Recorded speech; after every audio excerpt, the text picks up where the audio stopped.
Hello everybody, in this lecture we will learn about the rocks and stones. तो इसमें हम rocks और stones के बारे में पढ़ेंगे जो कि इंपॉर्टेंट पॉइंट है बीएमसी का। और इस चैप्टर को पढ़ने के बाद में आप कोई भी किसी भी एग्जाम का प्रीवियस ईयर या फिर किसी भी क्वेश्चन बैंक का आप क्वेश्चन लगाना रॉक्स एंड स्टोन का, आप डेफिनेटली सारे क्वेश्चन सॉल्व कर पाओगे। तो स्टार्ट करते हैं रॉक्स और स्टोन से। जो ये लेक्चर प्रिपेयर किया है वो मैंने प्रीवियस ईयर क्वेश्चन के हिसाब से किया है। तो सबसे पहले हम स्टार्ट करते हैं रॉक के बारे में जानते हैं, फिर स्टोन के बारे में बेसिक्स, उसके बाद हम डिटेल में जाएंगे। तो रॉक्स क्या होते हैं? Rocks are made up of small particles combination, मतलब छोटे छोटे पार्टिकल्स के कॉम्बिनेशन से रॉक्स बनती है। और स्टोन क्या होते हैं? रॉक्स को तोड़ के हम स्टोन्स बनाते हैं। ठीक है, तो हम बात कर लेते हैं मेनली रॉक्स से स्टार्ट। तो रॉक्स क्या होते हैं? ठीक है, और रॉक्स के बारे में हम देखते हैं। यहाँ पे रॉक्स जो होती हैं वो तीन कैटेगरीज में डिवाइड है, तीन बेसिक कैटेगरीज में। देखो, जियोलॉजिकली कि ये कहाँ पे मिलती है उस हिसाब से तीन पार्ट में डिवाइड कर दिया।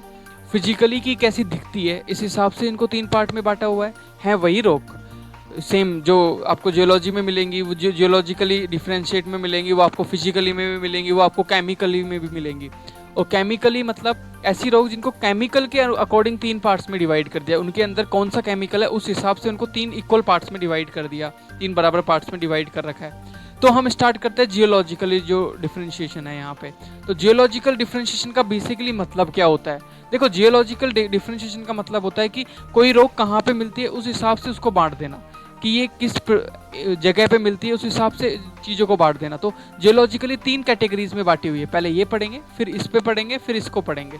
तो सबसे पहले हम पढ़ते हैं geologically. Igneous rock, sedimentary rock और मेटामॉर्फिक रॉक।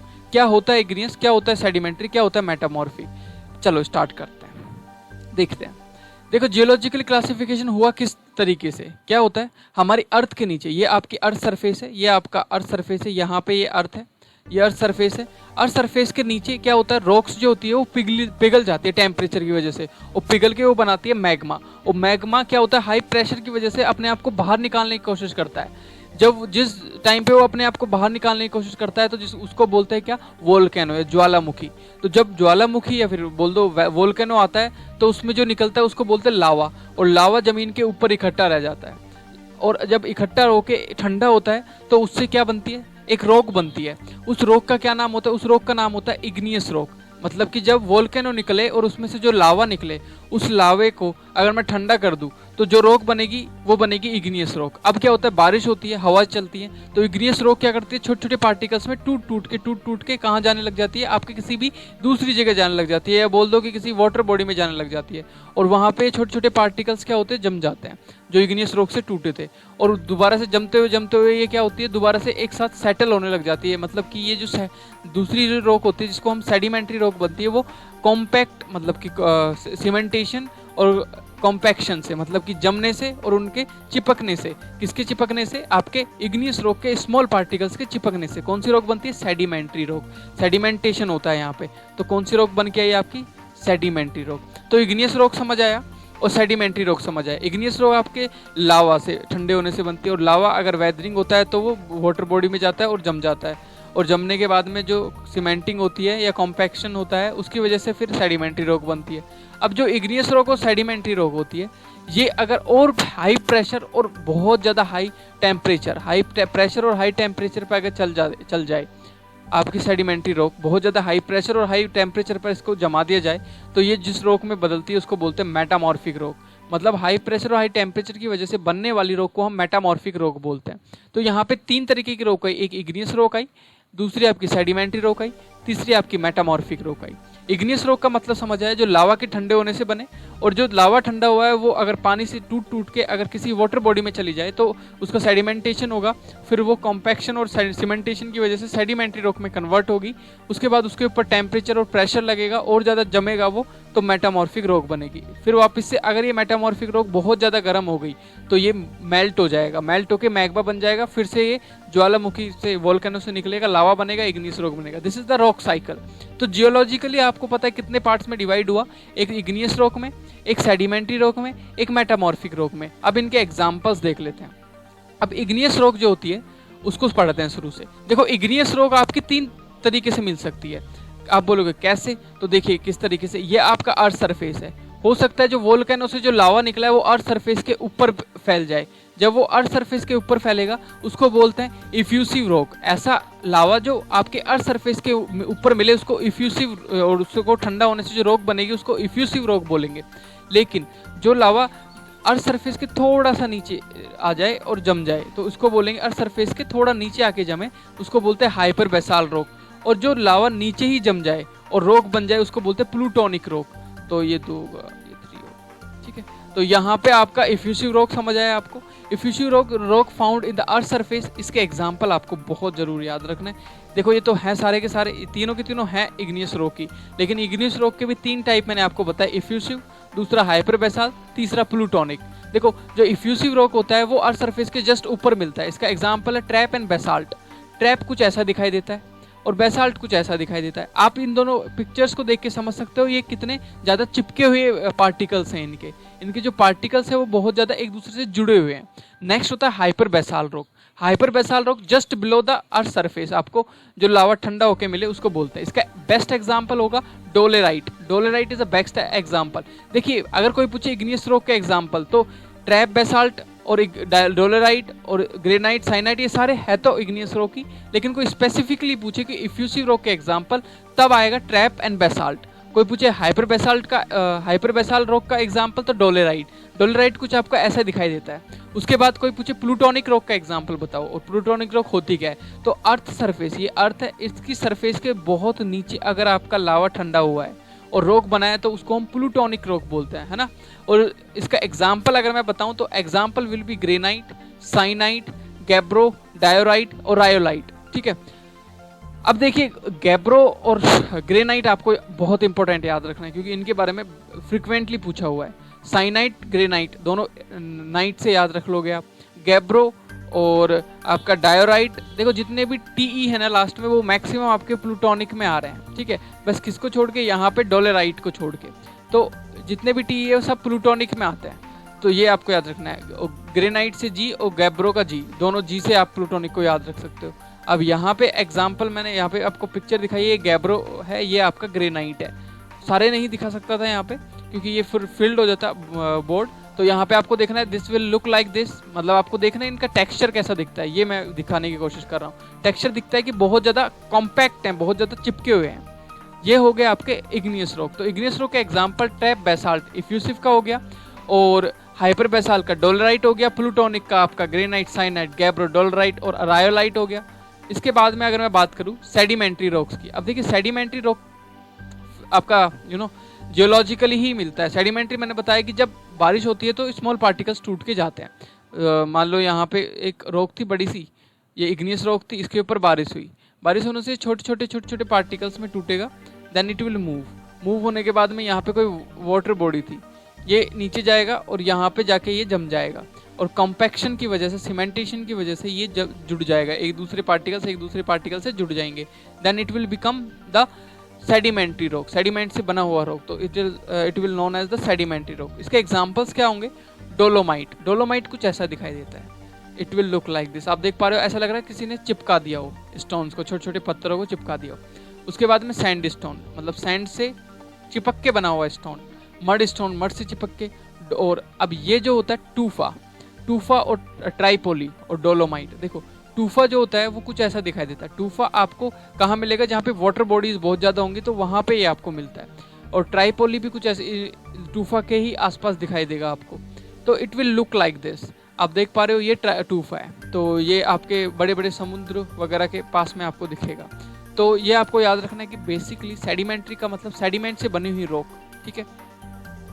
इसके बाद बात कर लेते हैं सेडिमेंट्री रॉक के बाद में मेटामॉर्फिक रॉक। मैंने आपको बताया जितनी भी आपकी इग्नियस रॉक हो या फिर सेडिमेंट्री रॉक हो, ये अगर बहुत ज़्यादा हाई टेम्परेचर, बहुत ज़्यादा हाई प्रेशर के नीचे आ जाती हैं तो बहुत ज़्यादा कॉम्पैक्ट हो जाती है, बहुत ज़्यादा सीमेंटेशन हो जाता है और बन जाती है आपकी मेटामॉर्फोसिस प्रोसेस से मेटामॉर्फिक रॉक। देखिए कॉम्पैक्शन और सीमेंटेशन प्रोसेस को मिला के मेटामॉर्फोसिस बोलते हैं, ठीक है। और मेटामॉर्फिक रॉक्स आपकी कितने टाइप की होती है, 1 2, मतलब टाइप की नहीं, उनके नाम देखो। ग्रेनाइट अगर हाई टेम्परेचर हाई प्रेशर पे आएगा तो वो किस में कन्वर्ट होगा, गेनीस में कन्वर्ट होगा। साइनाइट आएगा तो it will also convert gneiss. And sandstone किस में, क्वार्ट्जाइट में कन्वर्ट होगा। लाइमस्टोन मार्बल में, क्योंकि ये भी लाइम होता है और इसमें भी लाइम होता है, ये वाइट कलर का, ये भी वाइट कलर का। शेल स्लेट में कन्वर्ट होगा और मड स्टोन या फिर मड से याद रखो स्लेट में कन्वर्ट होगा। तो देखो यहाँ पे आपको मैं दो का पेयर तो ऐसे ही याद हो जाएगा, ग्रेनाइट, साइनाइट, गेनिस, केनिस। सैंड से क्वार्ट्जाइट, बस ऐसे याद रखना है। उसके बाद लाइम से बनेगा मार्बल और ये मार्बल लाइम स्टोन से मार्बल बन जाएगा, दैट्स इट। अब एक इंपॉर्टेंट चीज़ स्लेट के बारे में हमें देखनी है। स्लेट के बारे में जो इंपॉर्टेंट चीज़ देखनी है वो क्या है, जो स्लेट होता है उसका एक इंपॉर्टेंट क्वेश्चन आया था कि स्लेट किस में काम आती है। तो ये डैम्प प्रूफिंग, मतलब कि आपकी जो नमी होती है, नमी जो आपके दीवारों में जो नमी लग जाती है उससे प्रोटेक्ट करने के लिए हम स्लेट का यूज़ करते हैं। मार्बल फ्लोरिंग के लिए आपको पता है। तो इस तरीके से क्वेश्चन आ जाता है कि डैम्प प्रूफिंग के लिए कौन सी रॉक को आप या फिर कौन सी स्टोन को आप यूज़ करोगे, किस तरीके से आपको यूज़ करोगे। तो स्लेट सबसे बेहतरीन होती है डैम्प प्रूफ बनाने के लिए, आपको मतलब कि नमी से दूर रखने के लिए आपके स्ट्रक्चर को। तो ये आपको याद रखना है। ये मेटामॉर्फिक यहाँ पे ख़त्म होता है आपका जियोलॉजिकली क्लासिफिकेशन। अब हम रॉक्स को फिजिकली देख के बताएंगे कि ये किस कैटेगरी में आती है। फिजिकली हम 3 तरीके से बांटते हैं। पहला होता है stratified. What is the meaning of stratified? Stratified का मतलब होता है कि एक ऐसी रॉक, ये रॉक हो जिस रॉक के अंदर क्या हो, लेयर्स दिखे। अगर उसको काट के तोड़ के देखा जाए तो उसके क्रॉस सेक्शन में ऐसे लेयर्स दिखे बड़े बड़े, तो उसको स्ट्रेटिफाइड रॉक बोलते हैं। ये कौन सी रॉक होती है? देखिए मैक्सिमम जो भी सेडिमेंटेशन से बनती है, आपको पता है कि मिट्टी जमी हुई है कहीं पे, और अगर उसको मैं एज इट इज़ जमा दूँ, उसके ऊपर प्रेशर लगा दूँ, उसको जमा दूँ, तो वो भी कैसी दिखेगी? आपकी लेयर फॉर्म में दिखेगी। तो जितनी भी सेडिमेंट्री रॉक्स होती हैं they will known as the stratified rocks. अब बात कर लेते हैं फोलिएटेड रॉक्स। देखिए फोलिएटेड का मतलब होता है कि स्ट्रेटिफाइड ही फोलिएटेड होती है, लेकिन स्ट्रेटिफाइड में जो गैप होता है वो बड़ा बड़ा होता है, लेकिन फोलिएटेड के बीच में जो गैप होता है वो बहुत छोटा छोटा होता है। वो एक दूसरे की लेयर बहुत पास पास होती है, वो चिपकी हुई होती है। तो इसको क्या बोलते हैं? फोलिएटेड बोलते हैं। तो आपको समझ आया, फोलिएटेड रॉक्स का मतलब होता है कि उनके अंदर लेयर्स होना, लेकिन चिप्स जैसे लेयर्स होना, बहुत बारीक लेयर्स होना। तो कोई भी चीज़ चिपकेगी कब? जब वो कॉम्पैक्ट होगी। और कॉम्पैक्ट कौन सी आपकी स्टोन या फिर कौन सा रॉक आपका कॉम्पैक्ट रहता है? कॉम्पैक्शन से बनती है आपकी metamorphic, that's why this is called the foliated rock. उसके बाद आता है अनस्ट्रेटिफाइड रॉक्स, ऐसी रॉक जो कि आपकी लेयर की फॉर्म में ना मिले। देखो जिसमें लेयर नहीं होता, तो मैंने आपको बताया था कि इग्नियस रॉक में लेयर नहीं होता। आपको मैं दिखाता हूँ पिक्चर्स में। ये देखिए आपकी जितनी भी आप रॉक देख पा रहे हो इग्नियस, यहाँ पे एक भी लेयर नहीं दिख रही है आपको, लेकिन नीचे मैं आपको दिखाता हूँ तो यहाँ पे आप लेयर देख पा रहे हो। ठीक है, ये कौन सी? सेडिमेंट्री हो गई, सॉरी ये आपकी हो गई सेडिमेंट्री। ओके, तो ये आगे ये समझ आएगा आपको कि इग्नियस रॉक आपको लेयर नहीं देती है और जो सेडिमेंट्री वो देती है। अगर मैं आप गेनीस और क्वार्ट्जाइट की पिक्चर देखोगे तो it will look like in the pattern, layers में दिखेगी लेकिन बहुत बारीक पैटर्न्स होते हैं। तो I hope you got the all points which I want to convey to you.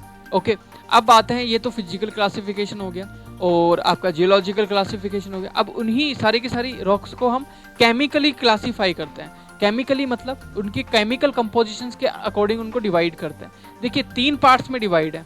सिलीशियस rock chemically, एग्रेलेशियस यहाँ पे आर आना था, और कैल्सियस। देखो सिलीशियस का मतलब होता है कि ऐसी रॉक्स जिनके अंदर क्या प्रेजेंट हो? सिलिका प्रेजेंट हो, उनको सिलीशियस। आपने केमिकल चेक किया, पता चला इसके अंदर सिलिका है, तो उसको सिलीशियस रॉक में रख दिया। एग्रेलेशियस मतलब जिसके अंदर एल्यूमिनियम प्रेजेंट हो, एल्यूमिनिया या एल्यूमिनियम Al प्रेजेंट हो। कैल्शियम मतलब जिसके अंदर कैल्शियम प्रेजेंट हो। ऐसी रॉक्स 3 तरीके के बेसिक आपके कॉम्पोजिशंस होते हैं। या तो एल्यूमिनियम मैक्सिमम अमाउंट में प्रेजेंट हो गया, सिलिका किसी के अंदर मैक्सिमम अमाउंट में प्रेजेंट हो गया, कैल्शियम मैक्सिमम अमाउंट में प्रेजेंट होगा। तो ऐसी रॉक्स जो सिलिका रखती है उनको हम सिलीशियस बोल देते हैं। उनके एग्जाम्पल अगर मैं लेता हूँ तो ग्रेनाइट, ट्रैप, साइनाइट और सैंडस्टोन। ये आपको याद रखना है, you have to mugging up, आपको ये रटना पड़ेगा थोड़ा सा। एग्रेलेशियस का एग्जाम्पल लो तो स्लेट और लेटेराइट। और कैल्शियम तो बहुत ही आसान है। लाइम के अंदर आपको पता है कैल्शियम होता है, तो वो उसके जमने से मार्बल बनता है, तो लाइम के अंदर भी होगा तो मार्बल के अंदर भी होगा, और डोलोमाइट के अंदर भी होगा। You have to remember all these names.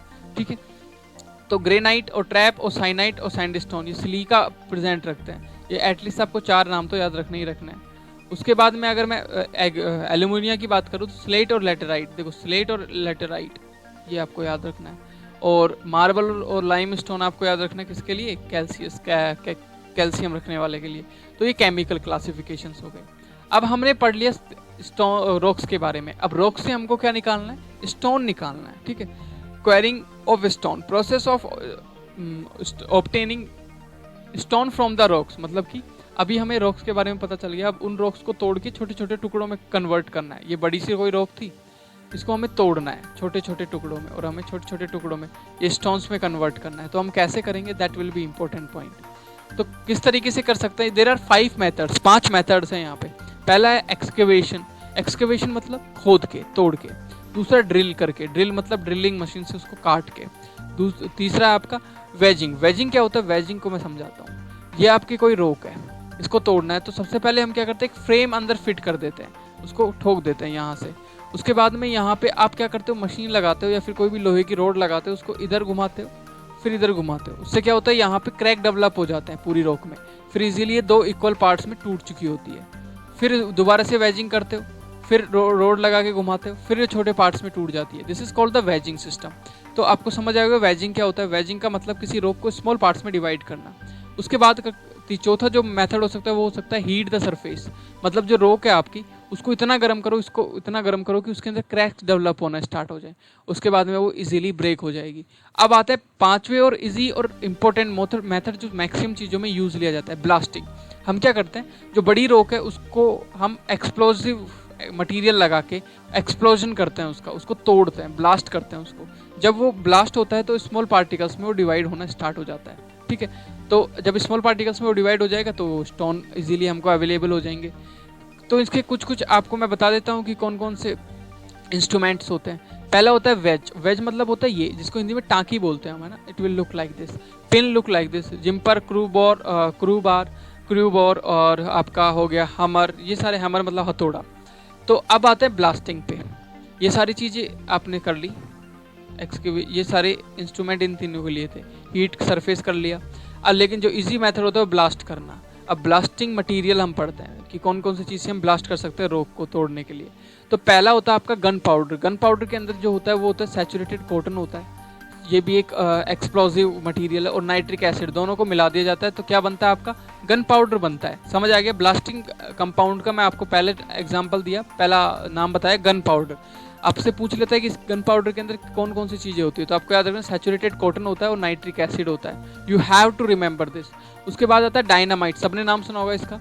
Nitroglycerine, ये भी एक्सप्लोजिव मैटर है, और सेंट प्लेट होता है। ये दोनों मिला के हमारे पास में डायनामाइट बन के आता है। डायनामाइट बहुत ज़्यादा एक्सप्लोजन क्रिएट करता है एक साथ। कोरोडाइट, कोरोडाइट पूछा गया था एसएससी में। नाइट्रोग्लिसरीन और नाइट्रोसेलुलोज, ठीक है, नाइट्रोग्लिसरीन और नाइट्रोसेलुलोज। और ब्लास्टिंग पाउडर, ये इसका क्वेश्चन भी पूछा हुआ था। सॉल्ट पेटर और सल्फर और चारकोल, ये 3 चीजें मिलके क्या बनाती है, ब्लास्टिंग पाउडर बनाती है। You have to remember the name and compositions of this. इसके बाद हम बात कर लेते हैं क्या, अब हमने तोड़ लिया, छोटे छोटे स्टोन्स आ गए। अब हम उसको बेचना चाहते हैं तो ऐसे थोड़ी ना रैंडमली उसको टूटे हुए को बेच देंगे, हमें उनको थोड़ी शेप देनी पड़ेगी। तो उसको बोलते हैं ड्रेसिंग ऑफ स्टोन, मतलब कि स्टोन्स को शेप देना। तो शेप किस किस तरीके से देते हैं हम, उनके लिए कुछ इंस्ट्रूमेंट यूज़ करते हैं। फॉर एग्जांपल आपके पास में कोई ऐसा स्टोन आया, इसको आपको रखने के लिए कैसी शेप देनी होगी, आपको इसको क्यूबॉइड बनाना होगा। You have to make it cuboid. तो ऐसे बनाने के लिए हमारे पास में इंस्ट्रूमेंट्स होते हैं। हमर मतलब हथौड़ा होता है, मैश हमर छोटा हथौड़ा, ये होता है मैश हमर। उसके बाद में चिसेल होता है, जिसको हम चिसेल ही बोलते हैं सिविल इंजीनियरिंग में। नाइफ मतलब चाकू टाइप का होता है। एक्स मतलब कुल्हाड़ी होती है, बड़ी कुल्हाड़ी। फंच एक्स जो होती है वो थोड़ी सी मुड़ी हुई कुल्हाड़ी होती है। 100 एक्स वो थोड़ी आगे से मोटी होती है। तो इस तरीके से ये टूल्स आपको याद रखने, ड्रेसिंग ऑफ स्टोन का। ये इंपॉर्टेंट है नहीं इतना, पॉइंट मैंने लिख दिया क्योंकि आपको एक मैकेनिज्म में याद रहे। इसके बाद बात करते हैं सबसे इंपॉर्टेंट चीज़, जिसको बोलते हैं टेस्टिंग ऑफ स्टोन। अब हमने चलो स्टोन, रॉक से स्टोन निकाले, स्टोन को ड्रेस कर लिया। इसके बाद में हमें किसी भी मकान पे लगाना है उसको, तो उससे पहले हमें उस स्टोन को क्या करना होगा, टेस्ट करना होगा कि इसके अंदर ड्यूरेबिलिटी कितनी है, स्ट्रेंथ कितनी है, वाटर एब्जॉर्प्शन कितना है। तो सबसे पहले स्टार्ट करते हैं टेस्ट करना। तो टेस्टिंग का जो पहला प्रोसेस होता है उसको बोलते हैं ड्यूरेबिलिटी, कि ये कितने दिनों तक चल सकता है। तो 3 प्रोसेस यूज़ लिए जाते हैं, 3 मेथड यूज़ लिए जाते हैं टेस्टिंग की ड्यूरेबिलिटी टेस्ट करने के लिए। पहला होता है स्मिथ टेस्ट। स्मिथ टेस्ट में क्या किया जाता है, जो स्टोन होता है, जो पत्थर होता है, उसको हम क्या करते हैं, हम एक नॉर्मल वाटर में, ये कंटेनर लिया आपने, कंटेनर लेने के बाद में आपने क्या किया, यहाँ पे वाटर, नॉर्मल वाटर जो आपके पास में घरों में मिलता है नॉर्मल टेम्परेचर पे, उसके अंदर उस स्टोन को डाल दिया। कितनी देर के लिए, 1.5 आवर्स के लिए। आधे घंटे के लिए उसको छोड़ दिया और उसको थोड़ा हिलाया।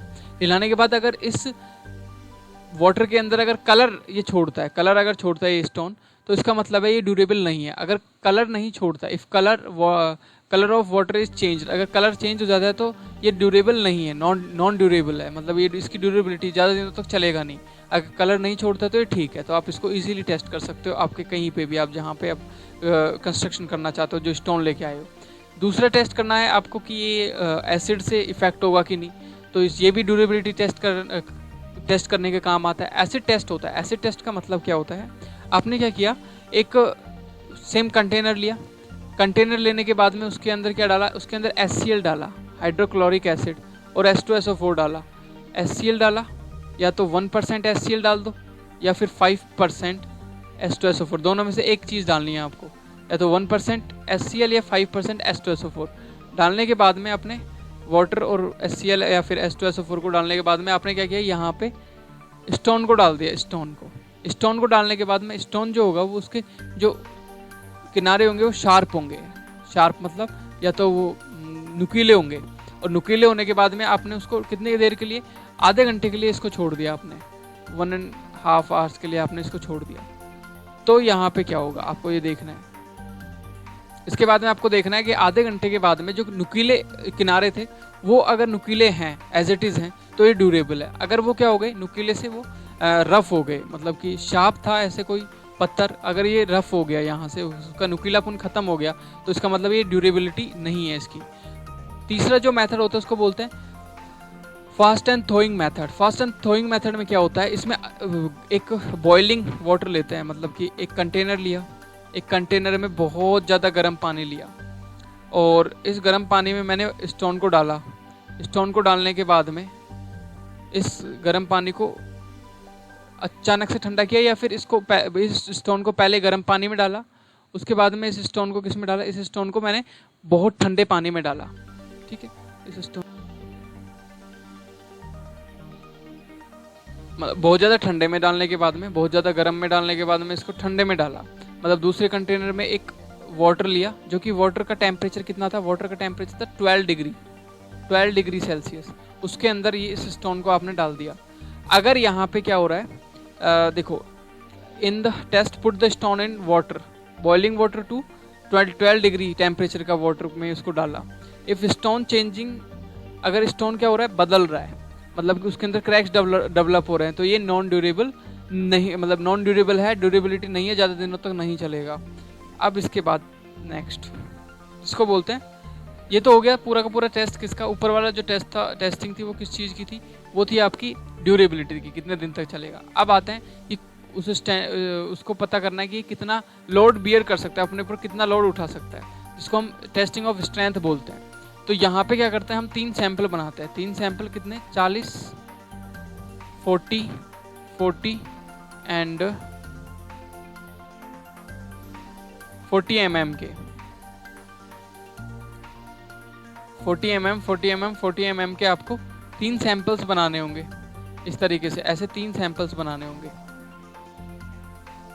अब पहला, दूसरा और तीसरा, देयर आर 3 सैंपल्स, और 3 सैंपल को बनाने के बाद में एक वाटर लेना है आपको, वाटर टब लेना है इस तरीके से, और इस वाटर टब के अंदर क्या करना है, इस तीनों सैंपल्स को क्या करना है, डाल देना है। कितनी देर के लिए, 72 आवर्स के लिए, 72 आवर्स के लिए इसको डाल देना है, इन तीनों सैंपल्स को, 40 mm, 40 mm, 40 mm। उसके बाद में निकालना है, 72 आवर्स के बाद में निकालना है और सुखाना है, ड्राई करना है, ड्राई दैम। उसके बाद में इनको कोट करना है। कोटिंग मतलब इसके ऊपर पेस्ट लगाना है, किसका, POP, प्लास्टर ऑफ पेरिस का पेस्ट लगाना है। आपके पास में कुछ इस तरीके से क्यूब्स होंगे और आपने 72 आवर्स के लिए रखा होगा। उसके बाद में इनके ऊपर POP लगानी है। POP लगानी कितनी mm की, कितनी थिकनेस की लगानी है, 5 mm की POP लगानी है। अब 5 mm की आपने यहाँ पे POP लगा दी। अब इसके बाद में यहाँ पे यूनिवर्सल जो लोडिंग मशीन है, टेस्टिंग मशीन आती है, उससे आपको 13.4 न्यूटन पर mm पर मिनट के हिसाब से लोड लगाना है। ठीक है, और लोड लगाने पे आपको देखना है कि जो गुड बिल्डिंग स्टोन होता है उसका जो क्रैशिंग स्ट्रेंथ होती है वो होती है 100 मेगा पास्कल। ठीक है, 100 mega pascal is the crushing strength for the good building stone. आपको याद रखना है 100 मेगा पास्कल एक अच्छी बिल्डिंग स्टोन के लिए स्ट्रेंथ होती है। तो इसके बाद क्या करना है, टेस्ट हो गया स्ट्रेंथ का, इसके बाद इम्पैक्ट टेस्टिंग करनी है। इम्पैक्ट टेस्टिंग का बेसिकली मतलब क्या होता है कि किसी भी चीज़ के ऊपर, फॉर एग्जांपल ये इस आपका स्टोन था, इसके ऊपर अचानक से कोई लोड गिरता है, सडनली, धीरे धीरे नहीं, ऊपर वाले में हम स्लो देख रहे हैं, स्ट्रेंथ टेस्ट में स्लो हम लोड लगा रहे थे, लेकिन इसके अंदर क्या होता है, हम सडनली एक लोड प्रोवाइड करते हैं, सडन लोड, और सडन लोड को ये सह पाता है, वियर कर पाता है या नहीं कर पाता है, वो हम देखते हैं इसमें। तो इसके अंदर कुछ इस तरीके से एक इंस्ट्रूमेंट यूज होता है। तो डिस्टेंस जो होता है आपके हैमर, ये हैमर होता है आपका, और आपके यहाँ पे मोल्ड होता है, मतलब जो सैंपल आपने स्टोन लिया है वो इस तरीके से होता है। इन दोनों के बीच का डिस्टेंस होता है 30.5, मतलब 30.5 सेंटीमीटर की डिस्टेंस होती है हैमर और आपके मोल्ड के बीच में। और जो ये मोल्ड होता है, मतलब जो है आपका ऊपर हैमर होता है, इसकी जो वेट होती है वो होती है 2 kg। 2 kg आपका वेट होता है ऊपर इस हैमर का, पहली चीज। दूसरी चीज, और हाइट ऑफ मोल्ड, मतलब कि जो आपने मोल्ड बनाया है, यहाँ पे ये जो सैंपल होता है इसकी जो हाइट, ये कैसा होता है, सिलेंड्रिकल होता है।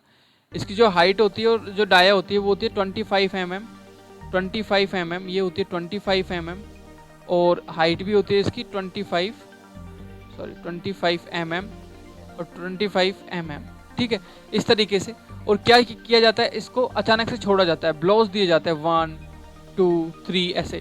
जिस ब्लो पे नंबर ऑफ, मान लो nth नंबर ऑफ ब्लो पे ये इसमें क्रैक आना स्टार्ट हो गए, जिस पे आप इसका क्रैक आया उसको इसकी टफनेस इंडेक्स बोलता है या इम्पैक्ट इंडेक्स बोलता है, टफनेस इंडेक्स।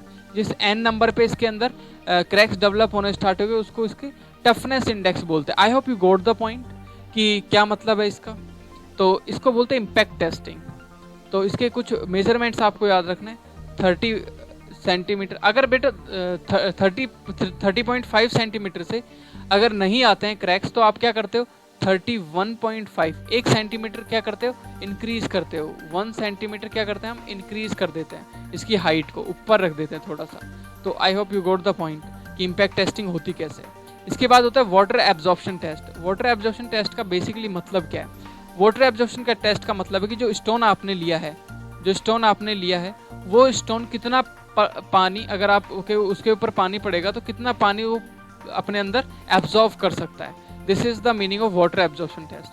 तो ज़्यादा अगर एब्जॉर्व कर रहा है अपने वेट का 5% से ज़्यादा, तो वो उसको हमें हटाना होता है, उसको हम यूज़ नहीं कर सकते, ठीक है, गुड बिल्डिंग स्टोन नहीं होता है वो। तो क्या करते हैं, सबसे पहले हम 50 ग्राम या फिर 100 ग्राम का एक सैंपल ले लेते हैं, या 50 ग्राम का और 100 ग्राम का, आपकी मर्जी है, आप 100 ग्राम ले लो, 50 ग्राम ले लो। 100 ग्राम इज़ अ करेक्ट, आप इससे फिर ड्राई वैल्यू इजीली निकाल सकते हो। 100 ग्राम आपने ले लिया, इसके बाद में इसको गर्म करते हैं कि इसके अंदर जो भी मॉइस्चर हो वो पहले निकल जाए। तो इसको मान लो ये ले लिया आपने, 100 ग्राम था इसका वेट, इसको आपको गर्म करना है। कितने टेम्परेचर पे, आपने बर्नर लगाया यहाँ पे और इसको गर्म किया, यहाँ पे कुछ रखा और इसको गर्म किया, कितने टेम्परेचर पे, आपको 104 डिग्री सेल्सियस पे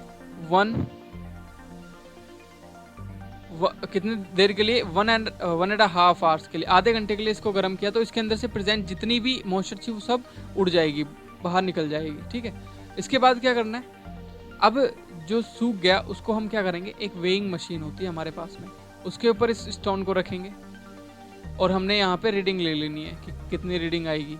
जो भी रीडिंग आई, मान लो इसकी कोई वेट आ गया इसका, इस वेट को हम बोलेंगे W1, ठीक, W1। अब इस पत्थर को हम क्या करेंगे, वेट करने के बाद में वाटर में रखेंगे और वाटर में रखने के बाद में इसको निकालेंगे। एक दिन के लिए वाटर में रख दो इसको, ठीक है, वाटर में रख के इसको निकालेंगे। निकालने के बाद में दोबारा से वेट करेंगे, दोबारा से हमने इसका वेट किया, अब जो रीडिंग आई उसको हमने ले लिया। तो यहाँ पे आ गया एक W1 और दूसरा W2, इनिशियल वेट और फाइनल वेट, पानी विदाउट पानी का वेट और पानी के साथ का वेट, ठीक है। अब क्या देखते हैं, अब इनका परसेंटेज निकालते हैं। कैसे निकालते हैं, वेट का। देखो क्या होता है, जो हमने वेट लिया था W2 ज़्यादा होगा, W1 कम होगा, तो वेट का difference with respect to initial weight into में 100, ये आपको क्या देगा, ये आपको परसेंटेज देगा कि कितना परसेंट पानी उसने एब्जॉर्व किया अपने वेट का। तो जो अच्छी बिल्डिंग स्टोन होते हैं, good building stone, maximum moisture content जो होना चाहिए वो खुद के ड्राई वेट का 5% होना चाहिए, इससे ज़्यादा नहीं होना चाहिए, ठीक है। इससे अगर ज़्यादा है तो उसको हम रिजेक्ट कर देते हैं, गुड बिल्डिंग स्टोन नहीं मानते हैं उसको। अब बात कर लेते हैं एट्रिशन टेस्ट। देखिए एट्रिशन टेस्ट का मतलब क्या होता है। एट्रिशन टेस्ट का मतलब होता है कि ये कोई स्टोन है और ये कोई दूसरा स्टोन है। अब ये दोनों एक दूसरे को क्या करते हैं, एक दूसरे की सरफेस को अगर हम रगड़ते हैं तो ये क्या लीव करेंगे, they will leave the powder. ठीक है, पाउडर धीरे धीरे ये खत्म हो जाएंगे। अगर रगड़ते जाएंगे हम इनको तो ये खत्म हो जाएंगे। अगर एक खत्म हो जाएंगे तो हम ये देखना चाहते हैं इस टेस्ट के अंदर कि कौन सा पत्थर कितनी ज़्यादा अल्ट्रेशन को सह सकता है, उसके ऊपर कितना अल्ट्रेशन आप लगा सकते हो। तो क्या करते हैं, सबसे पहले हम स्टोन का सैंपल लेते हैं और पहला स्टेप होता है कि जो स्टोन लिया उसको हम 60 mm की सीव मतलब छलनी से पास करवाते हैं। 60 mm की छलनी से पास करवाते हैं। 60 mm की छलनी होती है उससे पास करवाते हैं। और ऊपर जो वैल्यू रही उसको हम लिख लेते हैं। ठीक है, उसके बाद क्या करेंगे वो देख लेते हैं। अब क्या होगा, अब यहाँ पे आपने ले लिया 60 mm से बाहर निकाल लिया। अब 60 mm से आपने जब निकाला तो ऊपर रह जाएगा, कुछ स्टोन आपके ऊपर रह जाएंगे। उन स्टोन का आपको क्या करना है, वेट करना है। W1 आपने कर लिया। उसके बाद में उसको मशीन में जो 60 mm के ऊपर रहे उन स्टोन को वेट करने के बाद में उनको मशीन में डालना है। मशीन कैसी होती है आपकी, ये होती है डेविल्स एट्रिशन टेस्ट मशीन, ऐसी होती है। ये क्या करती है, यहाँ पे डब्बे होते हैं, इसके अंदर डाल दिया जाता है और ये इसको क्या करती है, रोटेट करती है बहुत तेज तेज, ऐसे ऐसे गोल गोल घुमाती है। यहाँ ये भी ऐसे ऐसे गोल गोल घुमाती है। घुमाने से पत्थर एक दूसरे को रगड़ लगती है, उन पे एट्रिशन लगता है उनके ऊपर। तो यहाँ पे क्या होगा, उनको घुमाएंगे 5 आवर्स के लिए, 5 घंटे के लिए घुमाते रहेंगे।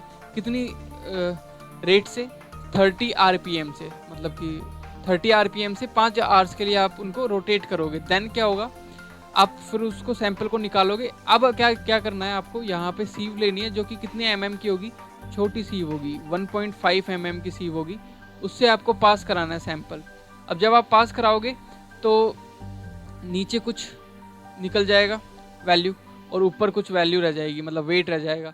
इसका आपने वेट किया था जो कि आपने माना था W1। अब इसका वेट करना है, यहाँ पे आपके कुछ स्टोन रह जाएंगे, इसको बोलेंगे W2। अब दोनों के बीच का डिफरेंस देखना है, W1 ज़्यादा होगा W2 कम होगा, तो W1 माइनस W2।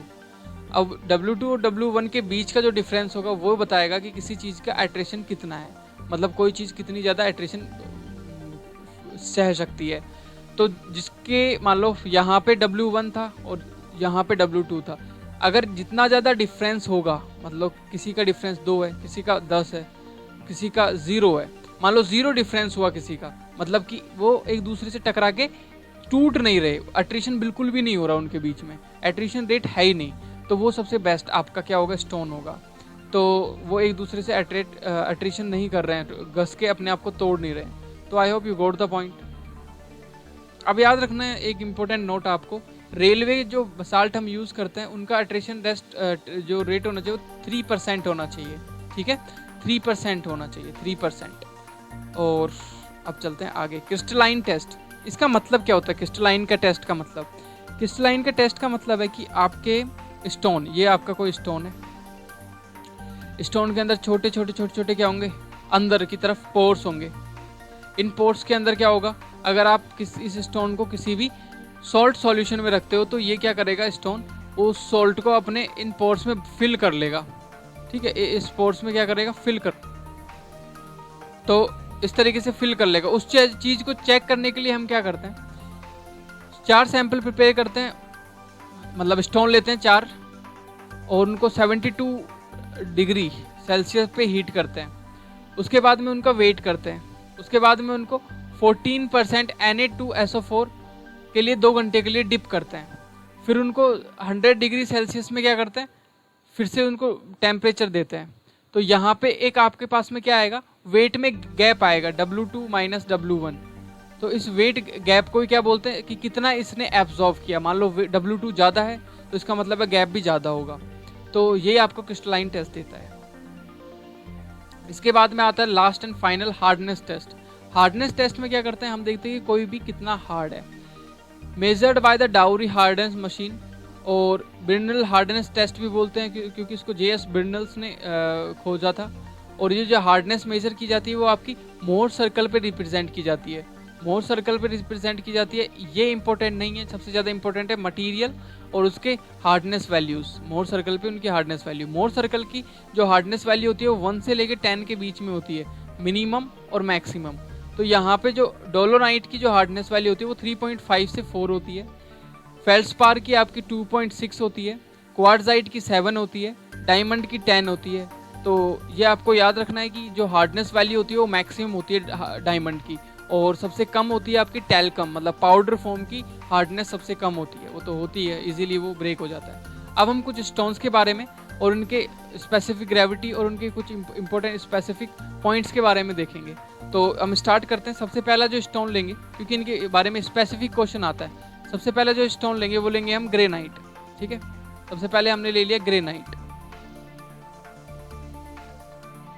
ठीक है, ग्रेनाइट की स्पेसिफिक ग्रेविटी जो होती है वो होती है 2.65 से लेके 2.75। स्पेसिफिक ग्रेविटी 2.65 से 2.75। और इसके कुछ इंपॉर्टेंट पॉइंट्स आपको, रिमार्क्स जो है वो याद रखना है। It will use in the railway piers, मतलब कि आपके रेलवे के जो पियर्स होते हैं, वो जो नीचे जो डैम प्रूफिंग का काम करते हैं या फिर जो वर्टिकल लोड को सबसे ज़्यादा सहन करते हैं, उनमें यूज़ होता है। तो याद रखना है इनको।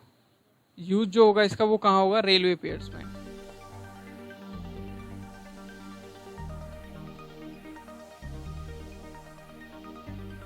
ठीक है, तो और क्या क्या चीज़ हो गई, ये तो यूजेस हो गए। ये कौन सी रॉक है, ग्रेनाइट आपको पता है, ये आपकी नीचे वोल्केनिक या फिर प्लूटोनिक, ये आपको कमेंट में बताना है। इग्नियस की कौन सी फॉर्म है ये इग्नियस रॉक है। आपको इतना बताना है कि कौन सी फॉर्म है, इग्नियस। ठीक है, उसके बाद में ये है आपकी, इसके अंदर मिनरल कौन कौन से मिलेंगे, ये इंपॉर्टेंट क्वेश्चन आता है। मिनरल्स कौन कौन से मिलते हैं इसके अंदर, तो मिनरल्स मिलते हैं क्वार्ट्स, फेल्डस्पार, मीका। तो याद रखना है quartz, feldspar and mica, you have to remember these minerals. उसके बाद में इसकी क्रैशिंग स्ट्रेंथ कितनी होती है, इसकी क्रैशिंग स्ट्रेंथ होती है, मैं CS से रिप्रेजेंट कर रहा हूँ। तो ग्रेनाइट की जो क्रैशिंग स्ट्रेंथ होती है वो होती है 100 मेगापास्कल से 140 मेगापास्कल। ठीक है, और इसके अंदर जो मेन कंपोनेंट होता है वो 60 से 80% सिलिका होता है। ठीक है, तो ये ग्रेनाइट के बारे में जानकारी हो गई कुछ। अब बात कर लेते हैं दूसरी रॉक, जिसका नाम होता है सैंडस्टोन। तो सैंडस्टोन की कुछ खास बातें, सबसे पहले सैंडस्टोन की जो स्पेसिफिक ग्रेविटी होती है वो होती है 2.65 से 2.95। ठीक है, और ये सेडिमेंट्री रॉक में आता है, सबको पता है, ये सैंडस्टोन आपका सेडिमेंट्री रॉक है।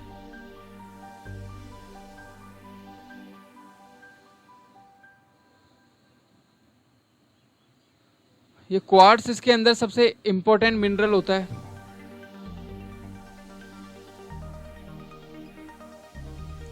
उसके बाद में होता है इसका crashing strength 65 megapascal. Crashing strength होती है इसकी 65 मेगापास्कल। आफ्टर दैट इसका यूज आप बिल्डिंग स्टोन की फॉर्म में यूज कर सकते हो इसको। यूजेस जो होते हैं वो इसका बिल्डिंग स्टोन,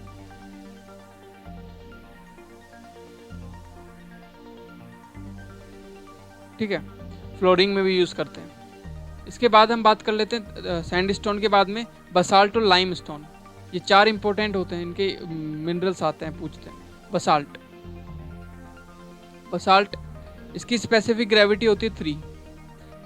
उसके बाद में ये इग्नियस रॉक है। कौन सी रॉक है, इग्नियस रॉक।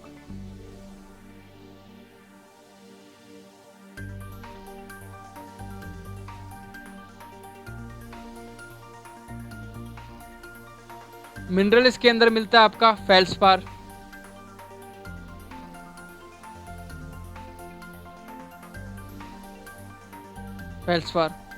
और मैक्सिमम जो कंपोनेंट होता है 40 to 60%, वो इसके अंदर होता है सिलिका। ठीक है, ये हो गया आपका बसाल्ट। इसके बाद में हम बात कर लेते हैं आपके लाइम स्टोन की। ठीक है, जो 4th पॉइंट है वो होगा आपका लाइम स्टोन। ठीक है। लाइम स्टोन की स्पेसिफिक ग्रेविटी होता है 2.75। ठीक है। इसके इंपॉर्टेंट चीज़ होती है सेडिमेंट्री रॉक होती है। इसकी क्रशिंग स्ट्रेंथ 55 होती है, तो मैं यहाँ पे लिख देता हूँ सेडिमेंट्री रॉक।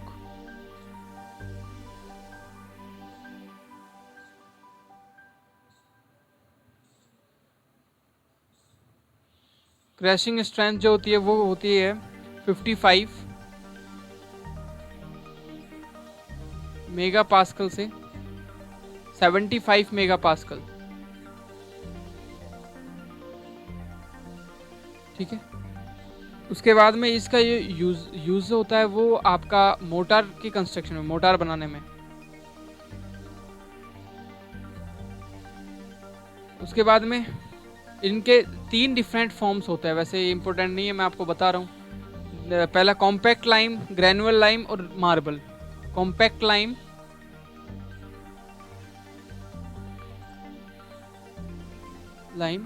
Granule lime